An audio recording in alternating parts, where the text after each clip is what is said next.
पटना में बिजली कटौती की समस्या लगातार बढ़ रही है। लोग घंटों अंधेरे में रहने को मजबूर हैं। छात्रों की पढ़ाई और कारोबार पर असर पड़ रहा है।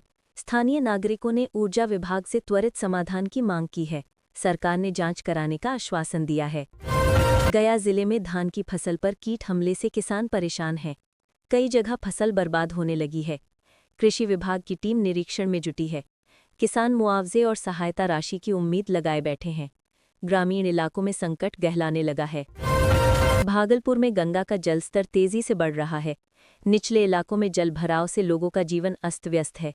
प्रशासन ने राहत शिविर और मेडिकल कैंप लगाए हैं। कई परिवार सुरक्षित स्थानों पर जा चुके हैं। बाढ़ की आशंका अभी भी बनी हुई है। बिहार विधानसभा में आज विशेष सत्र बुलाया गया। बेरोजगारी और महंगाई के मुद्दे पर विपक्ष ने सरकार को घेरा। सरकार ने कहा कि नए रोजगार सृजन की योजना पर काम हो रहा है। बहस के दौरान तीखी नोक-झोंक भी देखने को मिली। युवा वर्ग इस सत्र पर खास नजर रखे हुए है। पटना यूनिवर्सिटी में नए सत्र की शुरुआत हुई। कैंपस में छात्रों की भीड़ उमड़ पड़ी। दाखिला प्रक्रिया को लेकर प्रशासन ने नए नियम लागू किए हैं। छात्र और अभिभावक प्रवेश व्यवस्था से संतुष्ट दिखे। विश्वविद्यालय प्रबंधन ने कहा कि गुणवत्तापूर्ण शिक्षा देना प्राथमिकता है। नालंदा जिले में पुलिस ने बड़ी कार्रवाई की। अवैध शराब के खिलाफ छापेमारी कर 200 लीटर शराब जब्त की गई। कई तस्करों को गिरफ्तार किया गया। प्रशासन ने साफ किया कि शराबबंदी कानून तोड़ने वालों पर सख्त कार्रवाई होगी। ग्रामीणों ने इस कदम का स्वागत किया। मुजफ्फरपुर में लीची व्यापारियों की बैठक हुई। उन्होंने सरकार से निर्यात नीति बनाने की मांग की। किसानों का कहना है कि उचित दाम और बाजार न मिलने से घाटा हो रहा है। निर्यात बढ़ेगा तो रोजगार के नए अवसर मिलेंगे। इस मामले पर विभाग ने रिपोर्ट तैयार की है। बक्सर में गंगा नदी पर नए पुल का निर्माण तेजी से चल रहा है। पुल से उत्तर और दक्षिण बिहार का संपर्क बेहतर होगा। लोगों को यात्रा में समय की बचत होगी। निर्माण कंपनी ने 2026 तक काम पूरा करने का दावा किया है। स्थानीय लोग इस प्रोजेक्ट को विकास की बड़ी उम्मीद मान रहे हैं। दरभंगा एयरपोर्ट से दिल्ली के लिए नई फ्लाइट सेवा शुरू हो गई है। यात्रियों में खुशी की लहर है। एयरपोर्ट प्रबंधन ने कहा कि जल्द ही अन्य शहरों के लिए भी उड़ानें शुरू होंगी। इससे व्यापार और पर्यटन को बढ़ावा मिलेगा। स्थानीय लोगों को यात्रा में सहूलियत होगी। सिवान में अपराधियों ने दिन दहाड़े लूट की वारदात को अंजाम दिया। व्यापारी से लाखों रुपए लूट लिए गए। पुलिस मौके पर पहुंची और जांच शुरू की। लोगों ने अपराध बढ़ने पर नाराजगी जताई है। प्रशासन ने अपराधियों को जल्द पकड़ने का भरोसा दिया है। सुपौल जिले में बाढ़ से प्रभावित किसानों को सरकार की ओर से मुफ्त बीज बांटे गए। प्रशासन का कहना है कि नुकसान की भरपाई के लिए हर संभव कदम उठाए जाएंगे। किसानों ने राहत सामग्री के साथ आर्थिक सहायता की भी मांग की है। क्षेत्र में अब भी पानी भरा हुआ है।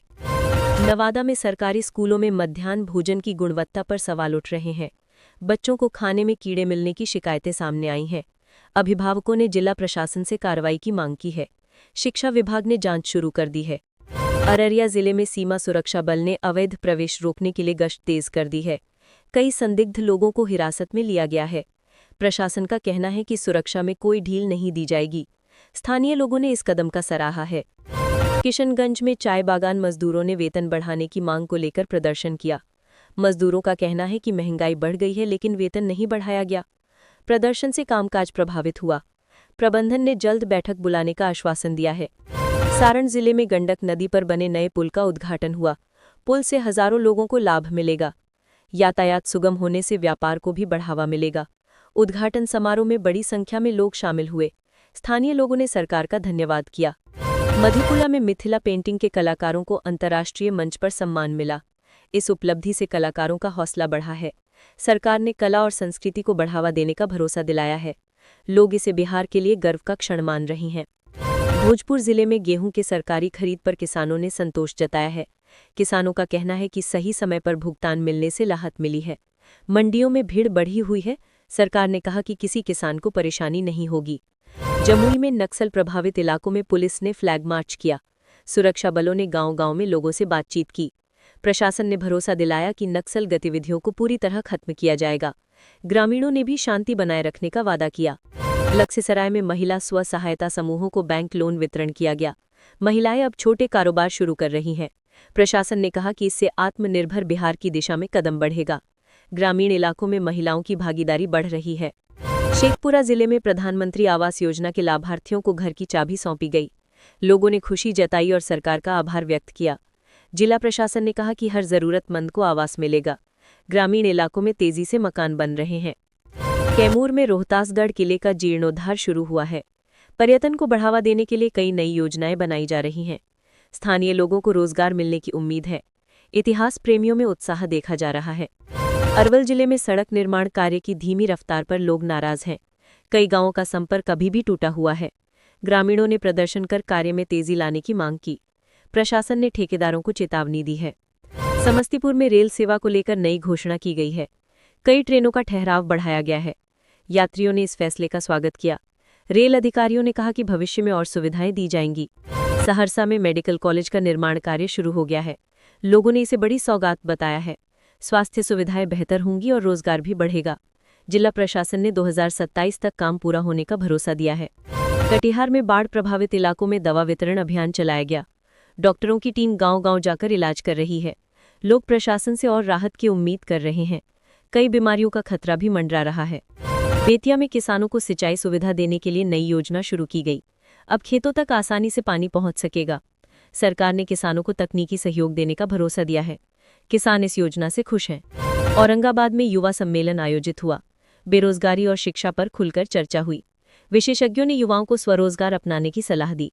कार्यक्रम में बड़ी संख्या में छात्र छात्राएं शामिल हुए। हाजीपुर में केला व्यापारियों ने बेहतर परिवहन सुविधा की मांग की। किसानों का कहना है कि खराब सड़कों के कारण समय पर बाजार नहीं पहुंच पाते। प्रशासन ने आश्वासन दिया कि जल्द ही सड़कों की मरम्मत होगी। पूर्णिया में नवनिर्मित खेल स्टेडियम का उद्घाटन हुआ। खिलाड़ियों ने खुशी जताई। अब यहां राष्ट्रीय स्तर की प्रतियोगिताएं आयोजित होंगी। युवाओं में खेल को लेकर उत्साह देखा जा रहा है। जहानाबाद में स्कूली बच्चों को मुफ्त यूनिफॉर्म बांटे गए। बच्चों और अभिभावकों ने खुशी जताई। शिक्षा विभाग का कहना है कि सभी को समान सुविधा दी जाएगी। ग्रामीण इलाकों में भी ये अभियान चलाया जा रहा है। पटना हाईकोर्ट ने प्रदूषण के मामले पर सरकार से रिपोर्ट मांगी है। कोर्ट ने कहा कि शहर में प्रदूषण नियंत्रण के लिए सख्त कदम उठाए जाएं। सरकार ने निगरानी बढ़ाने का भरोसा दिया है। सीतामढ़ी के राम जानकी मंदिर में विशेष पूजा का आयोजन हुआ। बड़ी संख्या में श्रद्धालु पहुंचे। मंदिर परिसर में मेले जैसा माहौल रहा। लोगों ने शांति और समृद्धि की प्रार्थना की। गया में पर्यटकों की संख्या लगातार बढ़ रही है। होटल में बुकिंग फुल हो गई है। व्यापारी वर्ग को बड़ा फायदा मिल रहा है। प्रशासन ने पर्यटन को और सुविधाजनक बनाने की योजना बनाई है। मुंगेर में हथियार तस्करी के मामले में पुलिस ने बड़ी सफलता हासिल की है। 3 तस्करों को गिरफ्तार किया गया है। उनके पास से कई हथियार बरामद किए गए हैं। पुलिस ने कहा कि अपराधियों के खिलाफ सख्त कार्रवाई होगी। बांका में बिजली ट्रांसफार्मर फटने से कई घरों में आग लग गई। लोग दहशत में आ गए। दमकल की गाड़ियां मौके पर पहुंची और आग पर काबू पाया। प्रशासन ने नुकसान की भरपाई का आश्वासन दिया है। खगड़िया में नहर टूटने से किसानों की फसलें डूब गईं। ग्रामीणों ने नाराजगी जताई। प्रशासन ने मौके पर पहुंचकर मरम्मत का काम शुरू किया। प्रभावित किसानों को राहत देने की घोषणा की गई। रोहतास के सरकारी अस्पताल में डॉक्टरों की कमी से मरीज परेशान हैं। लोग इलाज के लिए दर-दर भटक रहे हैं।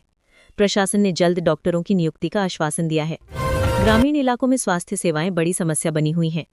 दरभंगा में सड़क हादसे में 2 लोगों की मौत हो गई। दुर्घटना के बाद स्थानीय लोगों ने हंगामा किया। पुलिस ने शव को पोस्टमार्टम के लिए भेज दिया है। परिवारों में मातम का माहौल है। अररिया जिले में कुपोषण से जूझ रहे बच्चों के लिए विशेष स्वास्थ्य शिविर लगाया गया। डॉक्टरों ने बच्चों की जांच कर दवाइयां दी। सरकार ने कहा कि पोषण योजना को और मजबूत किया जाएगा। नालंदा में शिक्षा विभाग ने स्कूलों में डिजिटल क्लास की शुरुआत की। छात्र नई तकनीक से पढ़ाई कर रहे हैं। शिक्षकों ने इसे उपयोगी बताया। ग्रामीण इलाकों के स्कूलों में भी इसे लागू करने की योजना है। मधेपुरा में बाढ़ प्रभावित परिवारों को राहत सामग्री बांटी गई। प्रशासन ने कहा कि हर जरूरतमंद तक मदद पहुंचाई जाएगी। लोग सरकार से और सहायता की उम्मीद कर रहे हैं। पटना नगर निगम ने स्वच्छता अभियान को लेकर नई योजना बनाई है। शहर में गंदगी फैलाने वालों पर जुर्माना लगाया जाएगा। अधिकारियों ने कहा कि शहर को साफ और सुंदर बनाया जाएगा। वैशाली जिले में ऐतिहासिक स्थलों के संरक्षण पर सेमिनार आयोजित हुआ। विशेषज्ञों ने धरोहरों को बचाने की अपील की। लोगों ने कहा कि इससे पर्यटन को बढ़ावा मिलेगा। बेगूसराय में ऑयल रिफाइनरी के विस्तार का काम शुरू हुआ है। हजारों लोगों को रोजगार मिलने की संभावना है। सरकार ने उद्योग को और मजबूत करने का भरोसा दिया है। जमुई में बालिका सुरक्षा पर विशेष कार्यशाला आयोजित की गई। विशेषज्ञों ने बच्चियों को आत्मरक्षा के टिप्स दिए। प्रशासन ने कहा कि महिलाओं की सुरक्षा सबसे बड़ी प्राथमिकता है। कटिहार रेलवे स्टेशन पर नया वेटिंग हॉल तैयार हो गया है। यात्री सुविधाओं से खुश दिखे। रेल अधिकारियों ने कहा कि यात्रियों की सुविधा के लिए और योजनाएं बनाई जा रही हैं। सहरसा में किसानों ने धान की खरीद में धांधली का आरोप लगाया।